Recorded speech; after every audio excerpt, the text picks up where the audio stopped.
আমি তোমাদেরকে বলি, একটা যুবক এবং একটা যুবতীর জন্য সবচেয়ে মধুর, সবচেয়ে আনন্দঘন মুহূর্ত হলো বিয়ের পরে ভাসর রাত।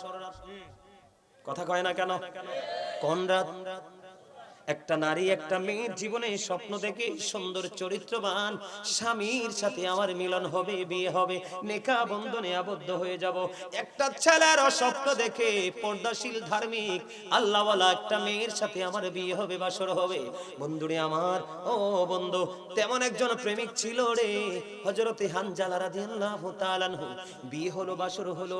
বাসর হওয়ার পরে যখন শুনতে পারলো প্রাণের নবীজির বন্ধু পুরো অবস্থা উহুদের ময়দানে প্রতিকূলে, এবার হানজালা বন্ধু সহ্য করতে পারল না।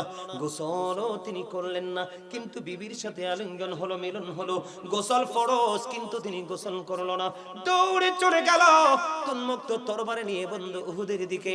উহুদের দিকে যখন চলে গেল, সঙ্গে সঙ্গে হানজালার বিবিও চলে গেল। যাইতে যাইতে যাইতে যাইতে বন্ধু যাইয়া খুঁজতে শুরু করলো, স্বামীরে তো খুঁজা পায় না। স্বামীর কি করে না? কারণ স্বামীকে কেমন করে পাবে রে? স্বামী তো প্রাণে নবীর প্রেমে শহীদ হয়ে গেছে। ইন্না লিল্লাহি ওয়া ইন্না ইলাইহি রাজিউন। স্বামী, স্বামী গো, কোথায় গেলে পাবো গো? ও বন্ধু, নবীকে একটা ডাক দিয়ে বললেন, নবী, নবী গো, ইয়া রাসূলুল্লাহ, ইয়া হাবিবাল্লাহ, নবী, নবী গো, আমার স্বামী কোথায় গো? খুঁজা তো কোথাও গো পাই না। আমার নবীজি বললেন, হানজালার বিবি রে, আকাশের দিকে তুমি তাকাও। এবার আকাশের দিকে বন্ধু তাকালেন, চাইয়া দেখলেন হানজালার লাশ ওই জান্নাতে খাদেমেরা জমিনের দিকে বন্ধু নিয়ে আসতেছে। জোরে জোরে কন্যা সুবহানাল্লাহ, আরো জোরে কন্যা সুবহানাল্লাহ। নবীর সাথে প্রেম করতে কোনো দলিল লাগে না রে ও বন্ধু, প্রেমের কোনো দলিল হয় না। প্রেম এটা এত বড় একটা শব্দ, যদি লিখতে যদিও ছোট্ট দুইটা অক্ষর দিয়ে লেখা যায়, কিন্তু এটার বন্ধু মিনিং অনেক বড়, ঠিক কিনা বলেন?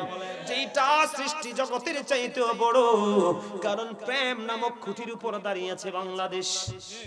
কথা কয় না কেন? এবার কি করলেন? ও বন্ধু হানজালার কাছে চলে গেলেন তার বিবি।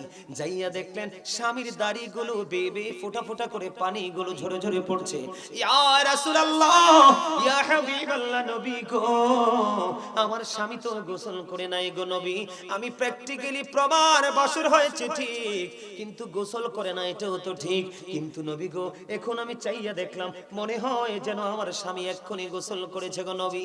ওই দাড়িগুলো বেবে তাজা পানিগুলো ঝরে ঝরে পড়ছে। ইয়া রাসূলুল্লাহ, এটা কেমন করে সম্ভব গো?